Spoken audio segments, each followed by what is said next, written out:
श्यामा अपने इकलौते बेटे रौनक की शादी को लेकर परेशान रहती है। उसके लिए बिरादरी से बहुत रिश्ते आ रहे हैं, लेकिन वह बार बार कुछ न कुछ नुक्स निकाल के शादी से मना कर देता है।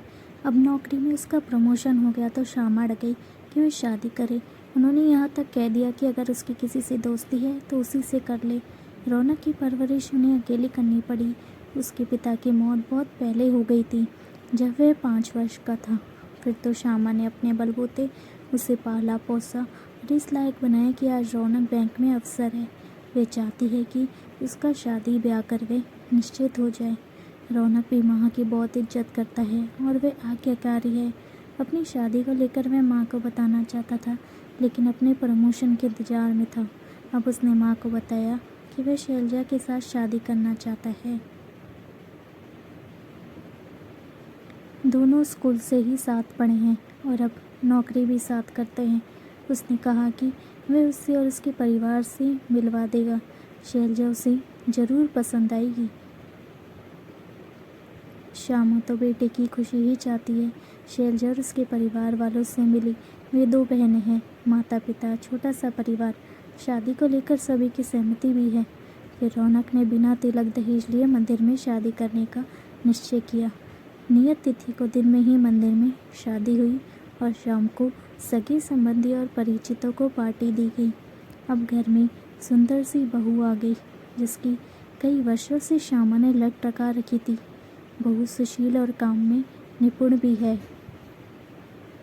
आते ही उसने ऑफिस के साथ साथ घर के कामों को भी खुशी खुशी अपने हाथों में ले लिया। उसकी कोशिश रहती है कि उसकी सासू माँ को आराम हो, ज़्यादा काम ना करना पड़े। लेकिन श्यामा को घर में आई बहू अपनी प्रतिद्वंदी लगने लगी।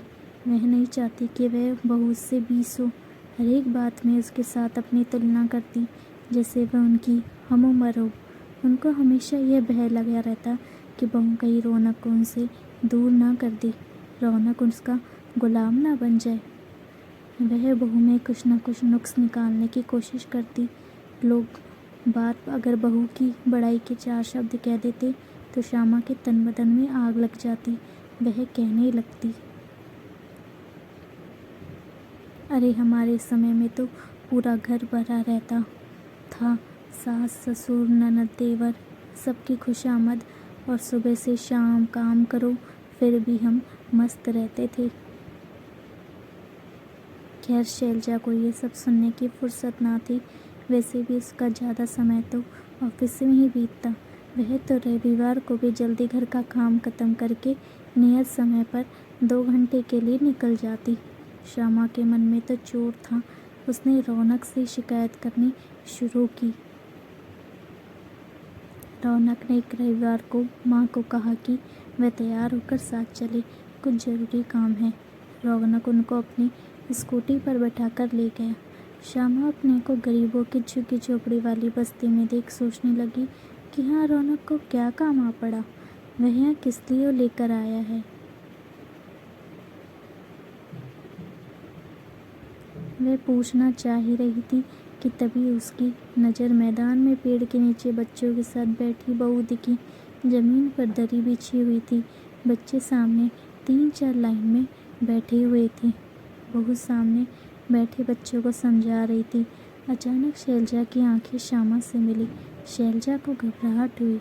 वह तुरंत उठ खड़ी हुई और उनके पास जाकर उसने पूछा, क्या कुछ खास बात है? रौनक कुछ जवाब देता उससे पहले ही श्यामा बोल पड़ी, माफ़ करना बहू, मैं नहीं जानती थी कि तुम इतना नेक काम करती हो। मैं हर एक रविवार को रौनक से शिकायत करती थी। अच्छा हुआ मैंने अपनी आंखों से देख लिया। सचमुच मेरी बहू तो लाखों में एक है। मेरी भी गलती है, आपको बताकर आना चाहिए था, तो आप क्यों शक और शिकायत करती? पास खड़ा गौरव सास बहू की बातें सुन रक्स के मुस्कुरा रहा था। मैं आपको बता सकती थी माँ जी, लेकिन मुझे लगा आप आपत्ति ना करें। मैं कॉलेज में पढ़ती थी, तभी से यहाँ के बच्चों की पढ़ाई लिखाई में सहायता करती हूँ। सबसे पहले तो घर पर काम करने वाली मेहरी के बेटे को पढ़ाने से शुरू हुई। आप देख ही रही हैं कितने बच्चे हो गए। ये सब छठी से लेकर 10वीं में पढ़ने वाले हैं। शैलजा ने अच्छे से समझाया ताकि उसकी सासू माँ के मन में कोई भ्रम ना रहे। इधर श्यामा को अपनी सोच पर ग्लानि हो रही है, पर अपने बेटे रौनक पर गर्व हुआ कि उसने इतनी समझदार लड़की को अपना जीवन साथी चुना है। श्यामा के चेहरे पर एक संतुष्टि और खुशी देखते ही बन रही है। अगर आपको ये कहानी अच्छी लगी हो तो प्लीज़ मेरे चैनल को लाइक और सब्सक्राइब कीजिएगा ताकि आपको इसी तरह की और कहानियाँ मिलती रहें।